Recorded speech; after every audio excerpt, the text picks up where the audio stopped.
우리 구약 요나서 1장 1288페이지입니다.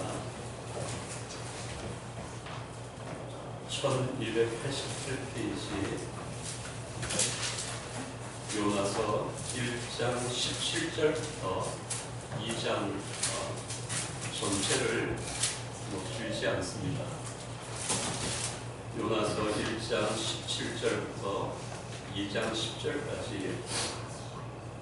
우리 함께 읽도록 하겠습니다.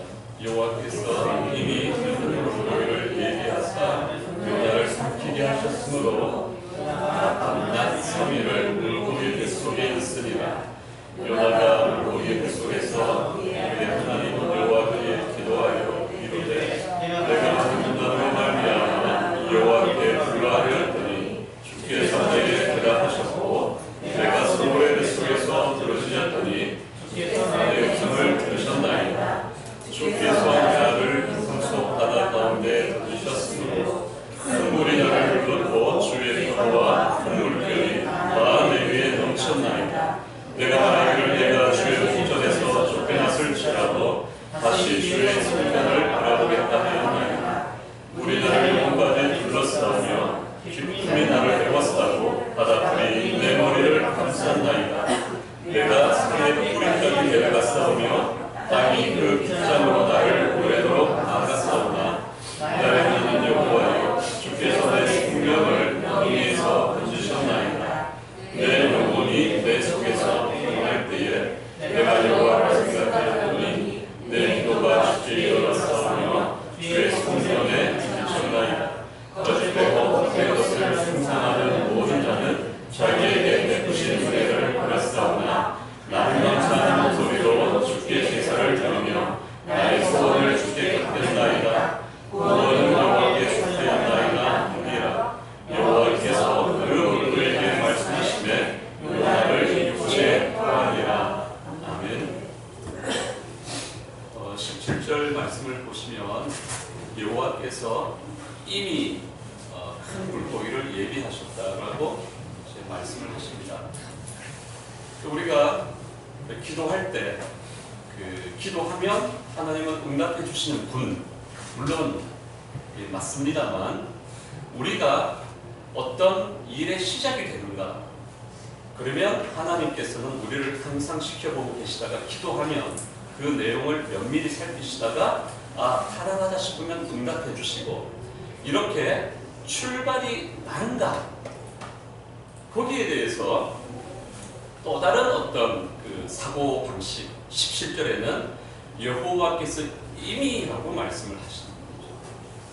앞서서 살펴본 것처럼 요나는 그 당시에 그것이 최선이었고 요나가 가출한 것 외에는 다른 길이 없었고 지나고 보면은 한심하기도 하고 내가 왜 그렇게 살았을까 조금만 내가 더 힘을 내면 좋았을 텐데 싶지만 또다시 과거로 돌아가면 나는 나일 수밖에 없을 것 같다라는 생각이 간혹 들더라고요. 과거의 실수, 지금 많은 후회가 되는 일들 그런데 또다시 과거로 돌아가면 또 그럴 것 같아요. 이게 인생 아니겠는가 싶습니다. 그런데 이 17절 말씀을 통해서 용기가 생기는 것은 하나님께서 그럼에도 불구하고 이미 예비하신 그 어떤 하나님의 역사가 우리에게도 당연히 있을 것이다 라는 것입니다. 오늘 말씀의 제목이 요나의 기도인데 찾아오시는 사람이 죄를 짓고 아담과 하와가 무화과 잎사귀로 치마를 만들어 몸을 가리고 나무 뒤에 숨었을 때에 아담아 아담아 내가 어디에 있느냐라고 찾아오신 것처럼 하나님과 우리 사이가 기본적으로 이 구조를 못 벗어난다고 생각합니다. 자녀가 커봐야 자녀죠. 동생은 아무리 나이 먹어도 동생이고 우리들은 하나님께서 당연히 성숙함을 요구하시지만 결과적으로 항상 하나님이 우리를 먼저 찾아오시기 때문에 먼저 들여서 죽게 갚으시도록 할 사람이 누구이냐? 로마서에서 에베소서 그렇게 말씀하시지 않습니까? 누가 먼저 죽게 들여서 주님께서 보상으로 뭔가를 주실 수 있겠느냐? 이미 주님께서 예비하셨습니다. 그런데 하나님께서 이런 측량할 수 없는 어떤 사랑과 원대한 계획과 그 불가실험 다 할 수 없다라는 그런 것들, 성경을 보면 그런 게 눈에 뜨이고 이런 식으로 성경을 보는구나 라는 생각도 적지 않게 들어서 나중에는 사고방식이 뭐 나름대로 익숙해지는 그런 면들이 있지 않습니까? 근데 한편 요나는 어떤 사람인가라는 거죠. 요나는 어떤 사람일까 생각을 하면 진입 장벽이 높다라는 이런 말이 요즘 청년 세대에 흔히 나오지 않습니까? 정말 열심히 공부를 했는데 진입 장벽이 너무 많은 대가를 지불하는 거죠. 제 친구 중에 하나가 어떻게 집안의 도움을 받아서 미국에 유학을 간 친구가 있었습니다. 참 운 좋게 현지에서 취업돼서 들어온 거죠. 근데 이제 결혼을 해서 갔기 때문에 미국에서 아이를 낳았는데 이 아이가 미국에서 아이를 낳으면 그 뭐가 되죠? 영주권자가 되나요? 당연히 영주권자가. 근데 우리나라에 들어올 때 어떻게 했냐면은 그 친구 저한테 이런 얘기를 하더라고요. 1센트 하나까지 다 정리하고 왔다는 거예요. 세금, 어떤 빚진 것, 기록에 남을 수 있는 모든 것들이 하나도 흠이 되지 않도록, 왜냐하면 딸을 생각하니까 얘는 영주권자이기 때문에 혹시 나중에 미국에 갈 수도 있고 그 어떤 일들이 있을지 모르는데 미국이 철저하지 않습니까? 그래서 그 친구가 저한테 얘기해 준 게, 재훈아, 내가 살아보니까 미국이 자유와 기회의 땅인 것 같은데 절대 안 그렇더라. 미국에서 살아보니까 주류 사회로 들어간다라는 게 너무 자격 조건이 까다롭고 인종차별도 있고 바늘 하나 들어갈 틈이 없는 것 같다라는 거예요. 바깥에서 볼 때는 미국에 가면 다 기회가 공평하게 주어질 것 같은데 안 그렇더라는 거죠. 그래서 최소한의 장치, 나중에 세금 안 낸 것 때문에 혹시라도 어떤 손해가 되지 않도록 1센트까지 다 정리하고 왔다. 이 얘기가 생각이 나면서 진입장벽이라는 것, 하나님께서 요나를 찾고 싶은데 진입장벽이 너무 탄탄한 거예요. 요나가 나름대로 신앙관이 투철하기 때문에 하나님은 이런 분이 되셔야 한다는 것. 그래서 어떤 의미에는 입장이 주객이 전도가 되어서 하나님이 사람을 판단하시는 게 아니고 요나가 하나님을 심판하는 무대가 아수르와 같은 나라더라는 거죠. 이 세상에 만일 하나님이 계신다면, 만일에 하나님이 계신다면 아수르라는 곳에 정의와 심판의 하나님으로 계셔야 한다는 것이 요나의 철저한 사고방식이었습니다. 만일에 그렇지 않다면 나 그런 하나님 안 믿겠다라고. 이게 그 당시에 있었던 일뿐이 아니라 예수님이 사랑하셨던 마리아와 마르다의 오라비 나사로가 거의 죽게 되었을 때 예수님께서 병자를 고치시는 예수님으로 오시라고 그렇게 사람을 보내서 빨리 오라고 했는데도 예수님이 나사로가 죽고 난 다음에 온 거예요. 그때 마리아와 마르다가 예수님에게 뭐라고 얘기를 했습니까? 예수님은 제때에 병들었을 때에 그 자리에 계셨어야겠다라고 그렇게 말을 한 것이죠.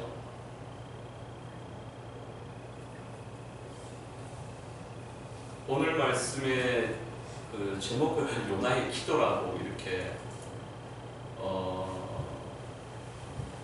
정했는데 기도가 뭘까 그런 생각을 많이 했습니다. 왜냐하면 어떤 그 설교의 기회가 많고 또 강제적인 어떤 환경이 있죠. 교회를 위해서 기도해야 하거나 저 개인적으로 성도님을 위해서 기도하지 않으면 나는 잘못된 사람이다라는 이런 양심관 같은 게 있어서 어떤 강제적인 환경이더라는 말입니다. 그런데 때로는 그 어떤 진부함 같은 것, 이미 그 자체로 상당히 종교적이고 어떤 경건한 어떤 종교적인 용어를 쓰는데도 불구하고 뭔가 이 속에서 이렇게 이 쳇바퀴 돌듯이 분명 어떤 활동을 하는데 지식이 자라는 느낌도 없고 하나님과의 관계가 좁혀지는 느낌도 없는 뭔가 묘한 그런 게 저는 느껴질 때가 있었습니다. 그래서 요나의 기도를 통해서 사람이 기도 생활을 하다가 어떤 일을 경험하게 되지? 이런 것에 대한 답을 어느 정도 하나님이 주셨다는 생각을 가지게 되었습니다. 왜냐하면 요나에게는 진입장벽이 있구나. 하나님이 요나와 교제하기를 원하시는데 내가 뭐 하네? 네가 말씀 안 해. 주님과 더불어 먹고 마시겠다. 이런 표현을 쓰셨는데 요나는 하나님이 들어오실 수가 없는, 그래서 요나의 기도를 살펴보게 되었습니다. 1절을 보면 물고기 뱃속에서 하나님께 기도합니다. 어떤 종교적으로 굉장히 기적이죠. 근데 요나가 어떻게 기도할까? 짤막하게, 기도는 원래 길었겠지만 3일 동안 이렇게 10절 짧게 기도했겠습니까? 대략 이런 내용이 요나의 기도였다라는 그런 핵심을 이렇게 성경이 전하고 있을 텐데 요나가 어떻게 기도했을까? 한 사람의 그 첫 번째 말을 들어보면 두 번째 말은 첫 번째에 기반해서 하지 않습니까? 예를 들어 이렇다라고 생각을 해보았습니다. 이소무화에 어떤 사람이 젖소를 마련했습니다. 젖소를 사서 젖소가 탔더니 젖을 짰습니다. 우유가 한 동이가 나옵니다. 기쁜 마음으로 시장에 내다 팔려고 나갔습니다. 머리에 항아리를 메고 가는데 오만 생각이 다 나는 거예요. 야, 이걸 시장에 내다 팔아서 계란을 사야 되겠다. 계란을 사서 계란이 부화가 되면은 닭이 나오겠지. 그럼 닭을 키워서 내다 팔아서 돼지를 사야 되겠다. 돼지를 불려나가서 이제 충분히 수가 되면 팔아서 또 젖소를 사야지. 이렇게 하다 보면 내가 금세 부자가 되겠지. 이런 생각을 하다 보니까 너무 기뻐하는 거야. 그러다가 너무 기뻐서 와, 순식간에 부자가 되겠네. 이러다가 펄쩍 뛰다가 항아리가 떨어져서 다 다시 원점이 된 거예요. 그래서 제가 이런 말씀, 이 이소무화가 생각이 난 이유가 사람이 생각을 할 때 첫 번째 생각을 따라 두 번째 생각이 나오고 두 번째 생각을 따라 계속해서 생각이 이어지더라는 거죠. 그래서 요나가 첫 번째로 했던 기도가 내가 고난받는다라는 거예요. 그게 2절이었습니다. 제일 첫 번째 첫 마디가 내가 받는 고난으로 말미암아. 무슨 뜻일까 생각을 해봤더니 하나님, 나는 이 고난을 받아서는 안 되는 사람인데 사실은 아수르가 심판받고 저 사람들이 징계 받아야 되는데 왜 내가 이런 고생을 해야 되느냐. 첫 단추가 잘못 깨면 모양새가 이상하게 되지 않습니까?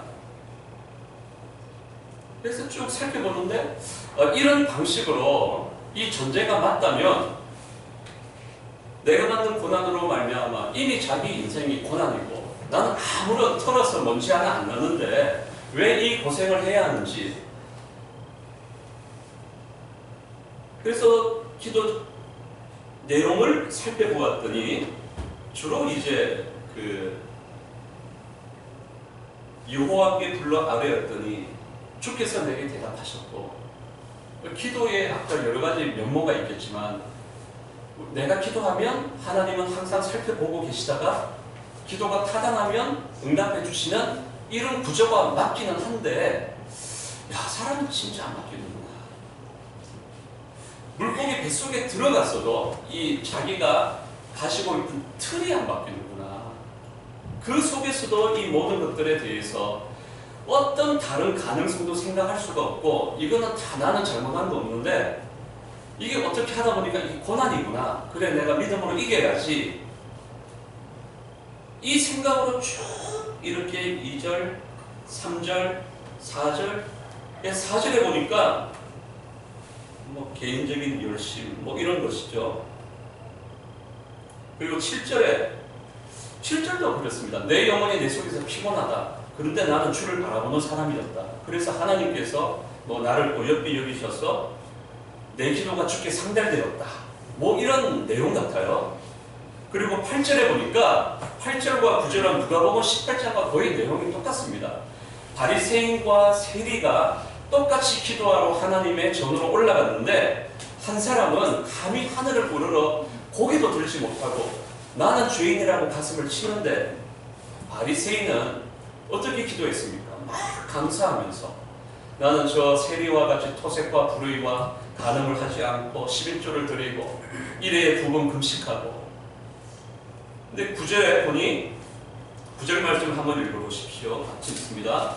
나는 감사하는 목소리로 주께 제사를 드리며 나의 소원을 주께 받겠나이다. 구원은 여호와께 속하였나이다 하니라. 결과적으로 감사까지 한 모양입니다. 고난으로 시작했다가 끝맺음은 그래도 내가 감사해야지. 뭐 보통 그렇게 하잖아요. 뒤끝이 집중했어라도 이렇게 기도하다가도 좀 그래도 감사합니다 이렇게 감사하는 목소리로 주께 제사를 드리며 나의 소원을 주께 갚겠나이다. 틀린 말은 분명히 아닌데 저는 이 요나의 기도를 보면서 대략적으로 그저 그냥 내가 과거에 어떻게 기도했을까 그런 생각들이 이제 돌아보게 되었습니다. 그래서 참 진입장벽이라는 게 하나님이 나를 찾아오시기에는 내가 정말 쌓아놓은 내 철칙과 원칙과 철학과 하나님은 이러하셔야 한다라는 당위성과 명제들 내 속에 그 가시나무새라는 그 가사며 CCM처럼 내 속에 내가 너무나 많다라는 것들 정말 많은 거예요. 왜 이렇게 많지? 왜 이렇게? 서울에도 아파트 지을 땅이 거의 없어져서 이제 어떻게 되었습니까? 아파트를 새로 지으려면 무너뜨리거나 리모델링 하는거나 그런 거의 그 정도밖에 남지 않은 것 같다라는 것이죠.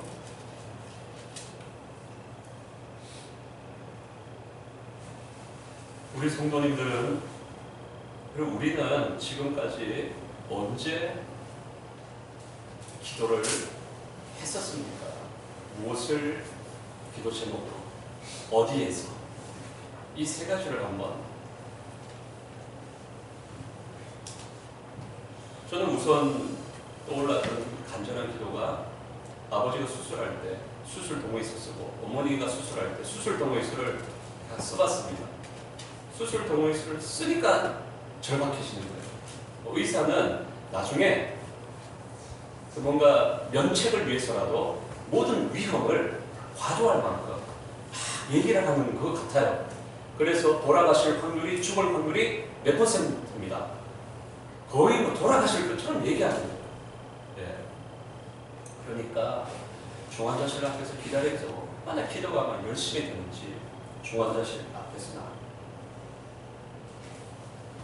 나. 아내가 출산할 때 옛날에는 바깥에서 기다렸는데 저는 첫째 아들을 낳을 때 들어오라고 하지 않습니까? 그걸 지켜보는 거죠. 나는 배가 안 아픈데 아내는 배가 아프고 그래서 뭔가 해야 될 것 같은데 도와줄 건 없고 그럴 때 막 기도하게 해요.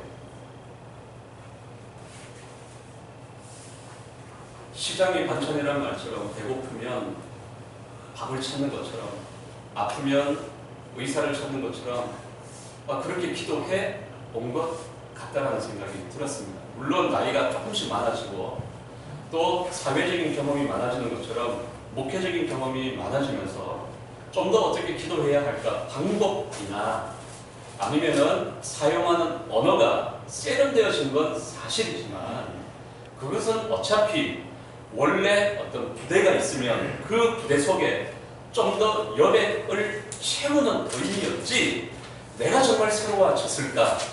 내가 일체에 내가 썼던 방법이나 신앙적인 동기조차 정말 새롭게 점검하고 내가 첫 맞이가 잘못된 게 아니었을까? 이걸 생각해 보시면 않았던 것 같다는 생각이 드는 거예요. 첫마디, 요나의 첫마디, 나는 죄가 없는데 내가 고난받는 이유를 나는 모르겠지만 그래도 감사는 하겠습니다라는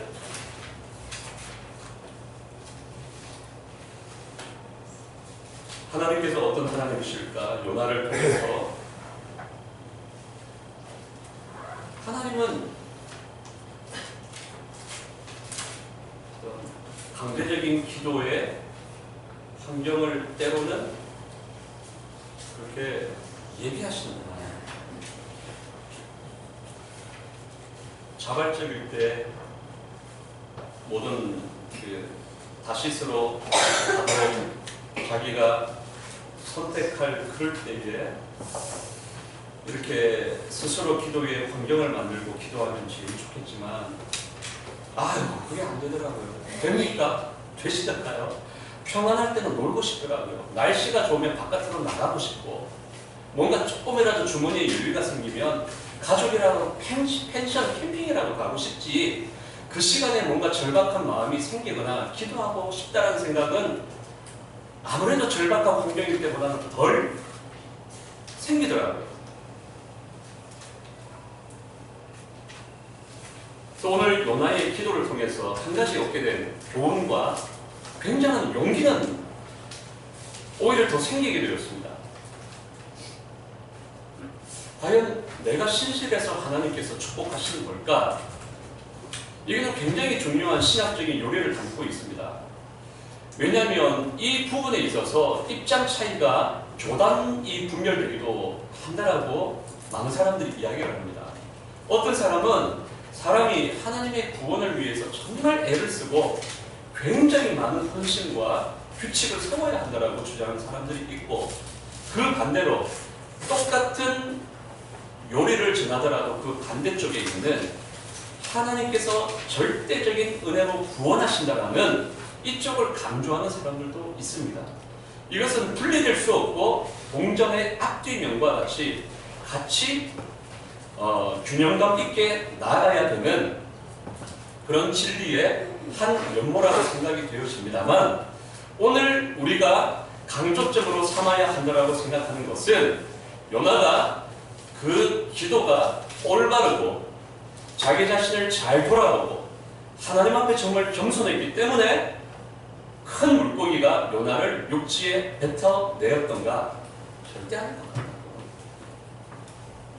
우리가 어떤 하나님께서 보상을 주실 때 내가 정말 신실하고 모자람이 없기 때문에 보상을 하시는가?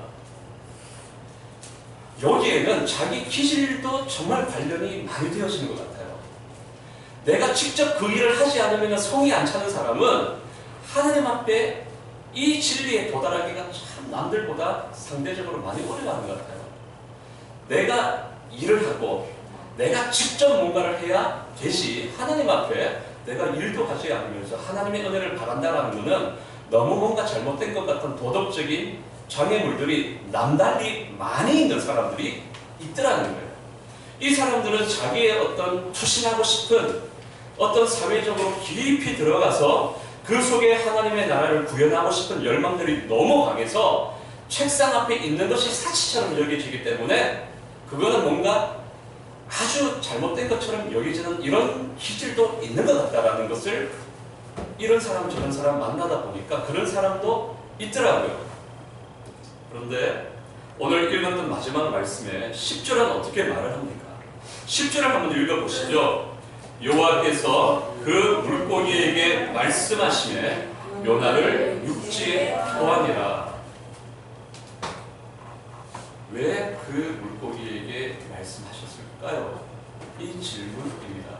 이 질문은 하나님이 어떤 분이신지에 대해서 우리들에게 묻고 있습니다. 할빈을 비롯하여 우리 교회같이 이 개혁교회 전통에 있는 교회는 주고받는 교리 문답이 없으면 교회는 존재할 수가 없다라는 이 생각이 굉장히 강한 교단이 우리 통합측 교단입니다. 물으면 답해야 한다는 거죠. 10절 말씀에 여호와께서 그 물고기에게 말씀을 왜 하셨냐라는 것이죠. 인생의 모든 일들은 우연찮게 그저 우연의 일치인가? 아니면 정교한 하나님의 역사 가운데 돌아가는가? 아니면 사람의 어떤 행실과 함수 관계가 있어서 하나님 앞에 착한 일을 많이 하면 하나님은 좀 더 보상을 많이 해주시는가? 여러 가지로 생각할 수 있을 텐데 최소한 요나가 이때 기도했던 내용을 근거로 해서 살펴보면 요나는 너무 부족하고 이렇게 교만한 사람이 있을 수가 있습니까?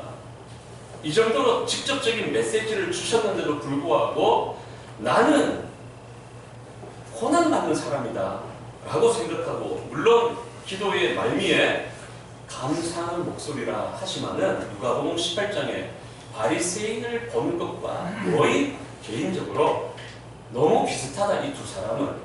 그런 생각을 가지게 되었습니다. 그럼에도 불구하고 하나님은 고난의 상징이라고 할 수 있는 큰 물고기, 강제적인 기도의 환경, 기도하지 않고는 견딜 수가 없어서 너무 괴로운 환경 속에서 토해내는 것들, 왜 내가 이 질고와 고통에서 벗어날까? 과연 내 노력 때문일까?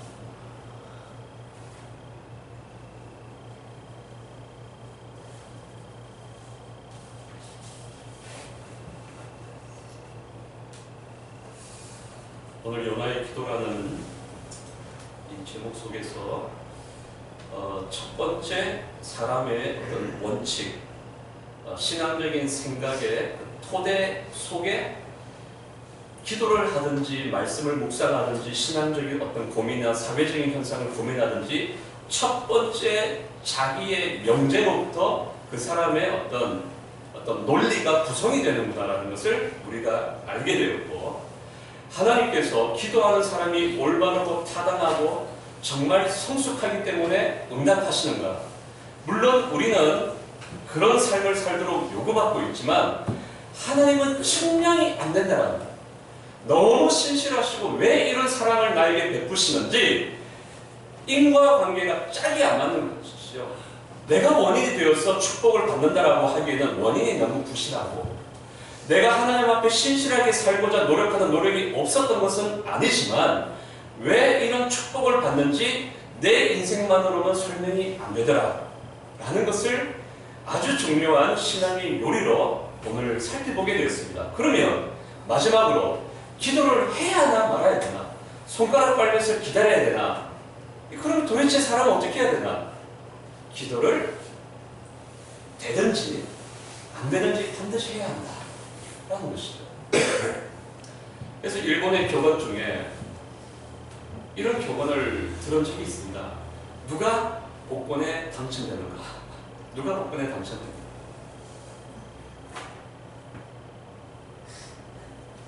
복권을 산 사람이 가만히 있는 사람이 복권에 당첨되지 않죠. 복권을 사는 행위, 복권을 산다고 해서 다 당첨되는 건 아닌데 그냥 일반 책에서 본 건데, 야, 이거 너무 중요한 어떤 신앙적인 원리가 들어가 있다. 우리가 아무 일도 하지 않고 하나님 축복을 주시옵소서 아니고, 우리가 할 수 있는, 오늘 내가 할 수 있는 일을 해야 한다는 것이죠.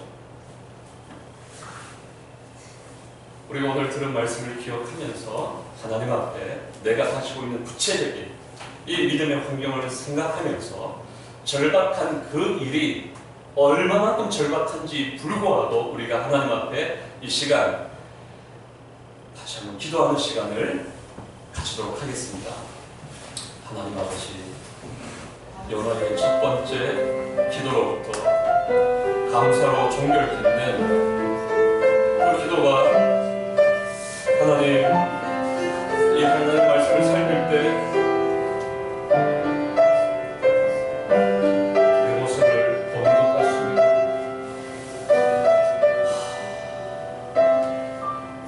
그러나 하나님, 부끄러움과 허물과 비천한 것을 시인하면서 오늘날 물고기와 같은 자력으로 벗어날 수 없는 그 환경 속에서 하나님이 요나를 토해내시는 것들이, 또다시 기회를 주시는 것들이 사람의 힘이나 능으로 말미암지 않으며 하나님의 청량할 수 없는 은혜의 역사임을 깨닫도록 하셨나이다.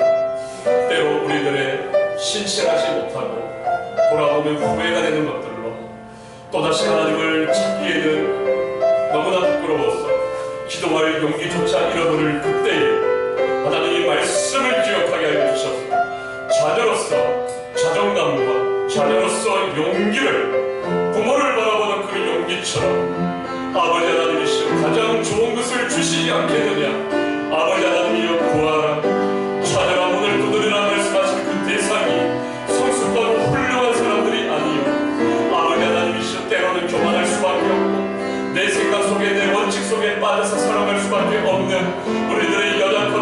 성이 가득한 우리들을 향하신 주님의 말씀을 듣습니다. 주여, 우리 주님께서 그럼에도 불구하고 주의 이름을 부르는 자들에게 하나님께서 즉시 응답하여 주시고 아버지 하나님이 긍휼과 하나님의 자비의 풍성하심을 나타내시옵기를 간구드립니다. 우리가 원인이 될 수 있는 하나님의 축복이 하나님의 축복의 원인이 됨을 감사드립니다. 하나님 아버지,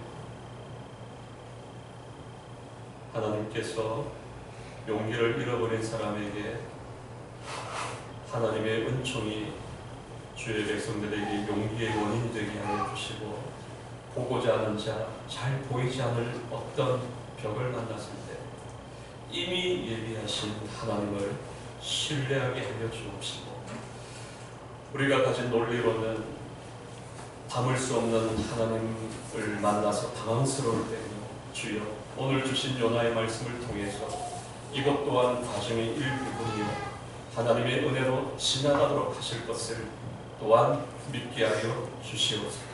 예수님의 이름으로 기도합니다. 아멘. 우리 아까 드렸던 11번 기쁨으로 찬양, 내 모든 염려를 찬양을 드리고 오겠습니다.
하나가 더 필요하다 가져가시도 됩니다.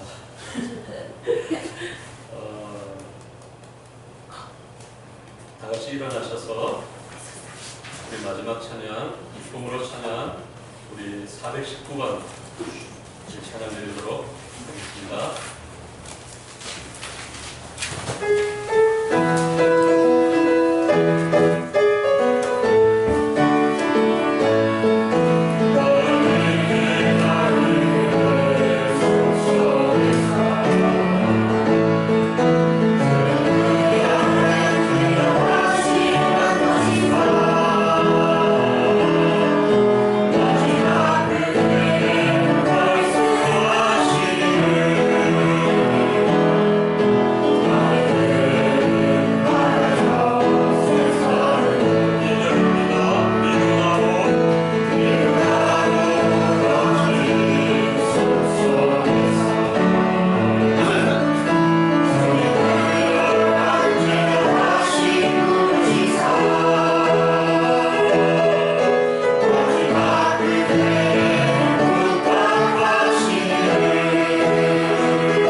귀한 예물을 드렸습니다.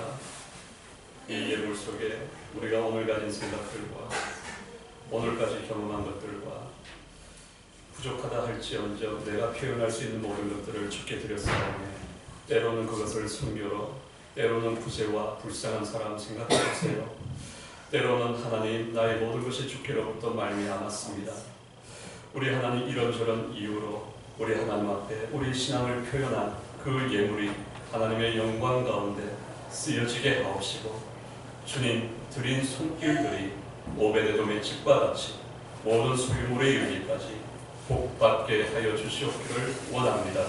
내일부터 시작되는 일주일간 주의 백성들의 삶이 영광 가운데 빛이 나게 하여 주시옵고 막혀있던 곳에서는 주님의 영광의 길이 보여지게 하여 주옵시고 하나님 우리가 어찌할 수 없는 무력함을 만났을 때 이미 예비하신 하나님의 은혜가 주의 백성들의 다음 징검다리를 인도하여 주시옵소서.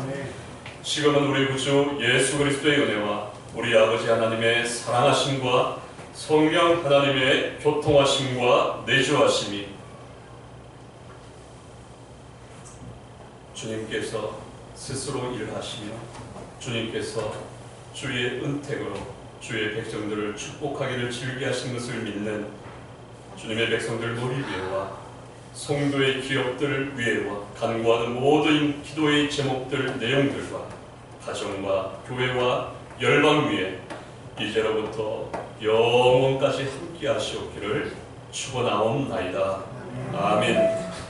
주님 아버지 예배와 현실 사이에 우리가 눈뜨고 난다 예배가 끝나고 난다 이 괴리 가운데 아버지 둘 사이에 끼어있는 존재와 같은 우리를 불쌍하게 여기시옵고 동행하시옵소서. 우리 삶 가운데 우리 하나님 높으신 주님의 성호를 축하드려 선하심을 맛보아 알게 하여